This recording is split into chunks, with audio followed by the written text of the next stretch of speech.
Kama ni mara yako ya kwanza, inatakiwa urudi kwenye YouTube channel yangu ambayo nimefundisha ni namna gani ya kufungua account ya Upwork. Na kama nilivyoeleza kwenye video ya kwanza, Upwork ni sehemu ambayo watu wanajiajiri na kujipatia kipato kupitia ujuzi ambao ulionao. Kwa hiyo kwa video nyingine ambayo unaenda kuitengeneza, na ningekuwekea kwenye link but haitowezekana. Kwa hiyo itabidi uende kwenye YouTube channel yetu, usubscribe, usubiri video hiyo, na kufundisha namna gani sasa ya kutengeneza Upwork account yako iwe available. Kwa hiyo unajua kuna namna ambavyo unatakiwa uwashawishi watu wakutafute, na kuna namna na jinsi gani unaweza ukaomba tenda za mitandaoni pale zinapotokea kwenye Upwork. So kama ndo mara ya kwanza, naomba uende kwenye angalia video hiyo. Nimefundisha hatua kwa hatua namna ya kufungua akaunti yako ya Upwork.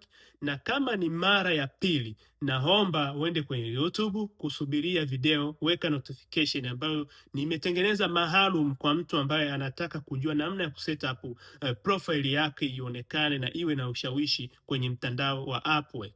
Asante sana.